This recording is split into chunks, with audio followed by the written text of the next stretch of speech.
Hey guys, Mike here. So another interesting day in the market, a lot of movement going on, had some news come out about the real estate industry. Quick hint there, not good as usual, which, would you expect anything good to come out of the real estate market with the prices and interest rates where they're at right now? No, of course not. And, then we're going to get to, did the S&P finally break the 200 moving average? And more importantly, a couple of things. What's going to happen when it does? I'm going to show you that. I'm going to show you the power of what these moving averages actually do for stocks.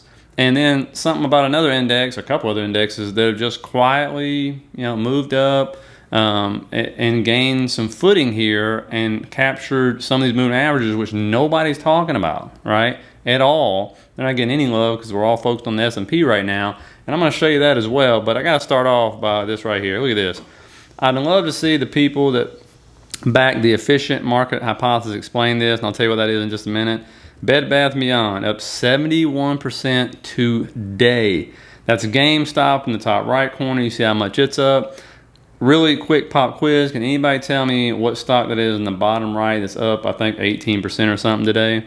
And I'll tell you right after I tell you what this hypothesis is right here. The efficient market hypothesis states that when new information comes to the market, it is immediately reflected in stock prices, and thus neither technical nor fundamental analysis can generate excess returns. And so obviously that hypothesis is BS when it comes to meme stock mania. In the bottom right corner though, that stock is Revlon. For those who remember, Revlon filed for bankruptcy, or Chapter 11, in June. Since that day, the stock is up 469%. So, forget about researching, forget about PE ratios, forget all the fundamentals. Just find a company that's got a name brand of something that wait till them to file Chapter 11 and then put all your money in it, because you're going to end up 4 to 10x in your money, right? I mean, I say that sarcastically, but how many times did this happen last year? Was it Hertz Rent-A-Car or whatever it was, some of those other companies that filed bankruptcy and went up like 200 to 300% just like that in less than like a month? And so that's what we got. Meme stock mania obviously is back. I mean, these three companies, two of them at least, may not even be around in 10 years, if that, right? And so, but it's just hilarious to watch it and see it every day. Congratulations to those who are in it. I was that close to buying Bed Bath & Beyond at $9 and did not do it because I usually don't do meme stocks. But yeah, I wish I'd have done that now. But anyway, going on to the home news here, we got home buyers are backing out. Roughly 63,000 home purchase agreements fell through in July, which equals 16.1% of homes that went under contract. So that's not good, right? So this is the highest we've had since July. And what makes it even worse, though, is, again, trying to look at these rents, man. I mean, goodness gracious. This is what I want to say, sticky. Look at this. This is low to high yield places to live, right? So cheap and expensive. And you can just see it looks like a meme stock chart, as we're speaking about meme stocks. Look at that. Straight up we go. And to back up what I was saying yesterday about the Fed lying, if you can make this out, this is the Fed balance sheet when it comes to mortgage-backed securities. You can see how much they've been adding over the years. At the beginning of the year, like March through May, they actually decreased their balance sheet, but then they bought it all back in June, July, and August. So, they just totally lied to our face right there. And by the way, if you get anything out of this, please hit that like and subscribe button for me. I really appreciate it. And so that leads us into the S&P 500. And I'm going to show you this to show you where we ended the day, but then we'll go to the minute chart and I'll show you the bulls and bears fighting this out, right? And you can see, right there, that's the end of the day. It's pressed right up against not only the 200 simple moving average, it's right up against that descending channel that's been in since the beginning of the year. All right, so right there, they're fighting it out. You can see that channel I got there. That was the big one because now it has retraced and closed above for several days now that 50% retracement level, which I think since 1952, we've never broken the bottom. We can always retest the bottom, but we've never set a new low once that has happened, right? And it takes a lot of momentum to make that happen. And you can see on the minute chart here, this is the bulls and bears fighting it out. It gets right up to it, and the bears say, nope, rejected totally, drops about 0.78%, and then the bulls come back and say, well, let's see if we can push it up into the end of the day right here. And I'll tell you what's incredible is the volume. Look at this volume just in the last 30 minutes, but look what happened from 2 o'clock on. Just increasing like crazy. I mean, people are trying to pile in this thing, whether they're selling it, whether they're buying it. and trying to make sure, just fighting each other out, that this doesn't go up.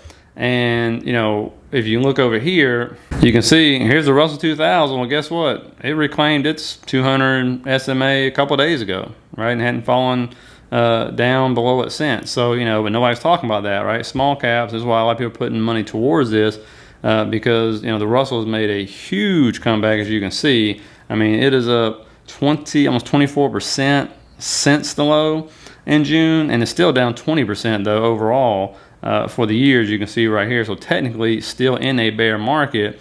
And this, I always said, to me, this is the weirdest index because it loves to trade sideways. I've showed you this chart before, and it just loves to trade in a certain range for long periods of time, for like weeks and months on end when it does it. And I am ready for the next time it does it, because I have a plan worked out myself where I think I'm going to try to make a bunch of money trading in and out of this thing next time it decides to get in that range. But, another one, the Dow. We never talk about the Dow, but the Dow broke out of the ascending channel and reclaimed its 200 moving average today.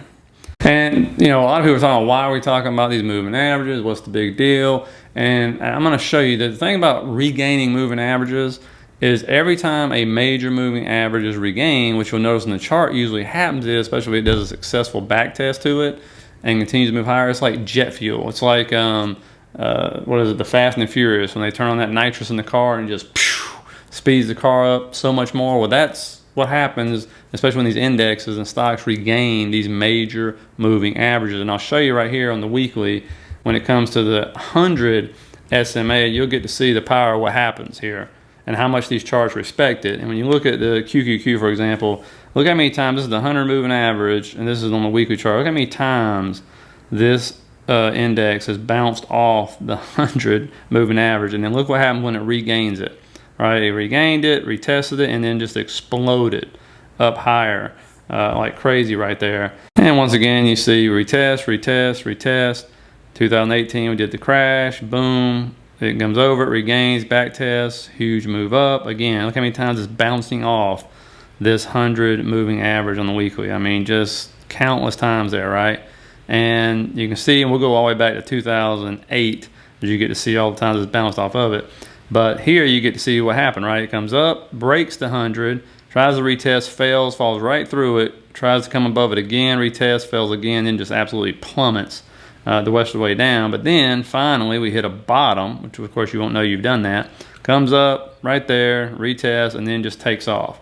Goes up 70% in a year and a month. And so that is the power of these moving averages. Not just because they break them, but when they show that they can actually hold above or consolidate above it, they're going to start taking off, because it starts bringing a lot of money in off the sidelines, right? It regains the 50, some money comes in, regains the 100, more money comes in, regains the 200. People go, whoa, oh, this rally's real, right? And again, it's funny when people talk, are we going to retest the lows and break the lows? Well, my question to you is simple. What time frame are you looking at? Are you looking by year end? Are you looking for the first quarter, second quarter of 2023? Because right now, Walmart, Home Depot reported. Home Depot beat both top and bottom line, and beat it easily, by the way. Kept their guidance. Walmart still has inventory issues, but they're working through it. But their numbers weren't as bad as people, actually, they weren't as bad as what they projected about a month ago. Remember, they had already guided down. And so, they, in a way, raised their guidance. It still looks horrible, but they raised it a little bit. But what both are saying is, the consumer's still strong. We're still spending. And trust me, if we're spending on home projects, yeah, we're spending. I mean, seriously. And so that's still there, right? People still have jobs. That will continue to go forward. And so, obviously it being midterm election year, nobody knows what the heck's going to happen, especially since this is one of the weirdest years we'll ever have in the stock market. And so, but if the S&P pushes through like the Dow, like the Russell, and captures that, 200 moving average, the QQQ's next. It's, I think, 2 to 3% down from it or whatever. But that momentum most likely will continue if you have a successful back test, because everything's overstretched a little bit. You should have that. And if that happens, we could be off to the races. I know you're sitting there going, what? New all-time highs. Look, come on. This market, I just showed you Bed Bath & Beyond. I just showed you a bankrupted company. Right? I mean, come on. How can you say, people won't shake their head at that, but they'll shake their head at, let's go into all-time new highs. It has, remember, nothing to do with making sense. at all. And again, what are we going into? We got FOMC meeting minutes tomorrow. We got retail sales tomorrow. You know, something could shift this market down because the bears are trying their best to make sure, you know, that 200 moving average doesn't get recaptured and held. Okay, because I read some data today showing that not only is hedge funds, but retail is also trying to get into puts now, right? And so, which is interesting because I think it's more of a short-term bet, honestly, because even if we go down, there's just no reason at this moment with what's happening in the market for us to go down and retest lows right at this moment. Could it happen in September? September, again, the worst month for stocks usually. Sure could. Elections coming up, who knows, right? But these earnings, I don't think they're going to be as bad. They don't seem to be as bad as what people think they're going to be. Again, 62% beating earnings is horrible. But remember, bars on the ground. As long as the bar is on the ground and we're not expecting much, and hedge funds want to rotate back into risk, and retail is following right along with that. You see that in cryptocurrency. You see that in ARK Invest, right? It's about as risky as it gets. Then the market is just going to put on blinders to any news coming out and say, hey, we're still strong right now. That don't mean it ain't going to fall off a cliff later. We know how this works. I mean, you see those charts and how quickly, you know, this thing's going to be pushed down. All right, so, you know, we'll have to wait and see. And we'll see what the FOMC minutes are tomorrow. We'll see what retail sales show. You know, do I think there's going to be an explosion on the SPY tomorrow? Most likely not, you know, because it's tough to get through all that resistance, right? But eventually what's going to happen, you're going to see the bears, if it does push through, the bears are going to relent. That's why you get those massive moves up. The bears flip and say, heck with it, I'm tired of fighting it. Let's just move up for now, and they'll go long. They'll cover the shorts, they'll go long. And I think that's why you see those big moves up every time we recapture a moving average, basically. That's one of the main reasons. So, you know, that's where we're at. Let me know what you're doing down in the comments and stuff. Again, for me, I'm just waiting to see if it busts through the moving average. There's no point in me making any moves right now. I just want to wait and see because, you know, do I trust the market? Absolutely not. There's a lot of manipulation going on right now. For sure, you can see it on the charts. You can see it with these meme stocks. And so, yeah, that's where I'm at. So let me know what you're doing, and I'll catch you guys tomorrow.